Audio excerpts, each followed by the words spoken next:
अगर ये क्वेश्चन वो पूछ लेते हैं तो आपका ये आंसर होगा कि सर मैं इसलिए उनको यहाँ पर बुलाऊंगा या बुलाऊंगी। हेलो फ्रेंड्स, कैसे हैं आप सभी। तो क्लासरूम मैनेजमेंट लेसन प्लान के अंडर ही आता है। लेसन प्लान की जो सीरीज हम आज से स्टार्ट कर रहे हैं उसमें आपको रेगुलर वीडियोस मिलेंगे एक एक टॉपिक के ऊपर, और आज हम देखने वाले हैं क्लासरूम मैनेजमेंट। अब इसका फायदा क्या है और ये दो तरीके से आपको यूजफुल कैसे है।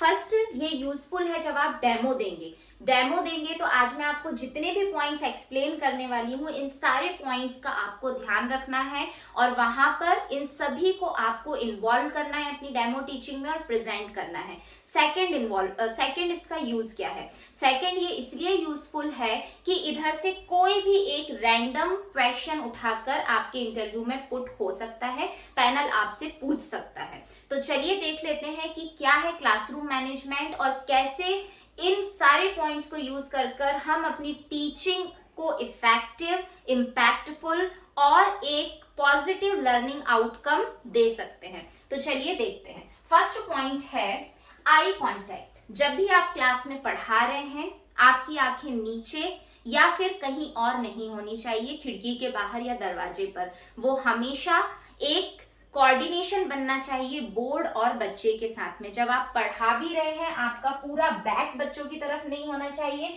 You have to stand slant, मतलब जब आप लिख रहे हैं तब भी आपकी कहीं ना कहीं बच्चों पर नजर है। जब आप सामने हैं तो बच्चों के साथ आपको हमेशा आई कांटेक्ट बनाकर ही बात करनी है। इट इज वेरी इंपॉर्टेंट, क्योंकि उनको इससे ये समझ में आता है कि हाँ, मैम का हमारे ऊपर पूरा ध्यान है और हम कुछ भी इधर उधर की मस्ती नहीं कर सकते हैं। Second point, modulation of voice. आपने मेरे इतने डेमो टीचिंग के वीडियो देख चुके हैं, आपने उसमें शायद ऑब्जर्व किया होगा कि मैं एक स्टेडी वॉइस में कभी भी नहीं पढ़ाती हूँ। स्टेडी वॉइस मतलब जो एक राग में हमने शुरू किया वहीं पर खत्म कर दिया, नो।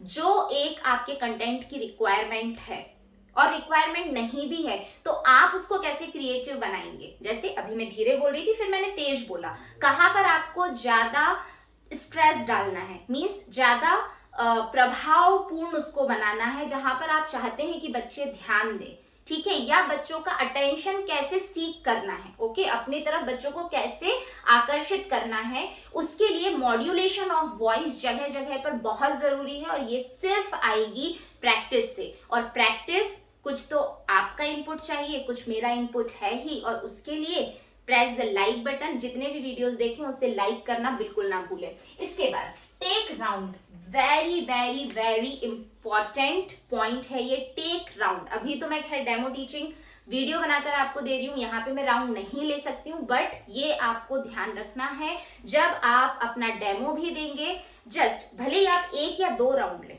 लेकिन एक बार लें जरूर, ठीक है। जब आप डेमो टीचिंग देंगे तो जहां पर भी आप बच्चे से क्वेश्चन पूछ रहे हैं, ठीक है, सपोज आपने पूछा कि Anuj you, okay Anuj you please stand up, एक छोटा सा स्टेप आगे जाके वापस आइए। इससे पैनल को पता चल जाएगा कि हाँ, आपको ये भी स्ट्रेटेजी पता है कि आपका जो रीच है वो बच्चों तक क्लास में होना चाहिए और लास्ट बेंच तक होना चाहिए। एक जगह बोर्ड के पास खड़े होकर आपको नहीं पढ़ाना है। नेक्स्ट है कॉल बाय नेम, बहुत इंपॉर्टेंट है। कभी भी yes you girl, you boy, no. आप जिस भी क्लास में पढ़ाते हैं उस क्लास में आपको बच्चों के नाम पता होने चाहिए। जब आप डेमो टीचिंग भी देंगे तब भी आप कोई भी रैंडम नाम बुला लीजिए, जो भी आपको नाम याद है वो नाम बोलिए, लेकिन आप जब भी डेमो टीचिंग देंगे तो आप जो भी क्वेश्चन पुटअप करते हैं, जो भी वहां आप एक्ट करते हैं, उसमें बच्चों का नाम जरूर लीजिएगा।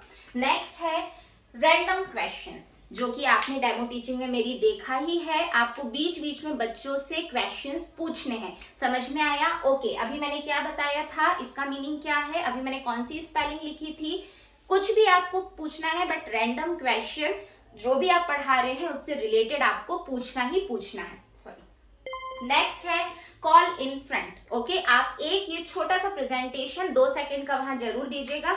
अच्छा, okay Arhaan, you please come and write this spelling on the board, okay just you please do this sum. कुछ भी एक छोटा सा 2 सेकंड का इनेक्ट आप करेंगे, लेकिन ये आप अपनी डेमो टीचिंग में जरूर करके बताएंगे कि हाँ, आप बच्चों की अप्रोच बच्चों तक इतनी अप्रोच रख रहे हैं कि आप उनको यहाँ भी बुलाकर सॉल्व करवा रहे हैं। इससे आपकी पूरी क्लास का ध्यान सिर्फ और सिर्फ आपकी बात पर होगा, ठीक है। अगर ये क्वेश्चन वो पूछ लेते हैं तो आपका ये आंसर होगा कि सर मैं इसलिए उनको यहाँ पर बुलाऊंगा या बुलाऊंगी क्योंकि इससे सारे बच्चे एकदम कॉन्सेंट्रेटेड हो जाएंगे कि भाई मैम या सर मुझे तो कभी भी बुला के कोई भी क्वेश्चन पूछ सकते हैं, और अगर मैं सामने जाऊंगा या जाऊंगी मुझे नहीं बना तो मेरी इंसल्ट हो जाएगी या मेरे को सब मजाक बनाएंगे। तो इसलिए मुझे ध्यान से मैम की या सर की बात सुनना है। नेक्स्ट है रीडिंग बाय देम। आप जो भी पढ़ा रहे हैं वहां पर तो उनके पास बुक होगी, एक आपको छोटा सा वहां पर अपना ये पुट करना है कि okay keep finger and read with me, okay everyone eyes here, और मेरे साथ आप रीड करेंगे, मेरे बाद रिपीट करेंगे, ऐसा कुछ भी आप एक उसमें पुट कर सकते हैं। इसके बाद check homework, very very important. Okay, आप जो भी होमवर्क देते हैं, आप जब भी अपनी डेमो टीचिंग स्टार्ट करेंगे इंट्रोडक्शन दीजिए, एक बार जरूर पूछिए अच्छा कल का होमवर्क सबने किया है, okay quickly till the count of 5 5 4 3 2 1 सबकी नोटबुक्स टेबल पर होनी चाहिए। I am coming to check कि आपने होमवर्क किया है या नहीं किया है। What is the importance of this?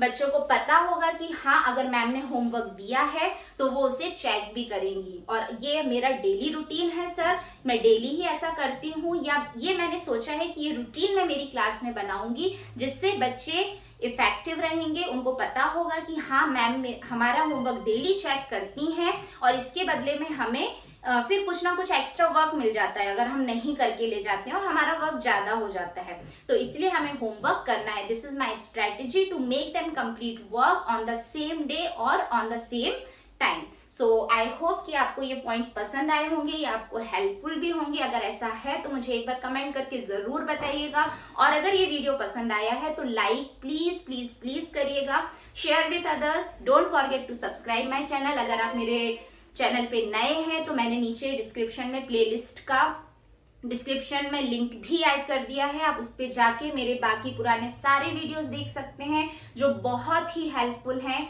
आपके KVS के आने वाले इंटरव्यू के लिए। So till then stay tune with me and thank you.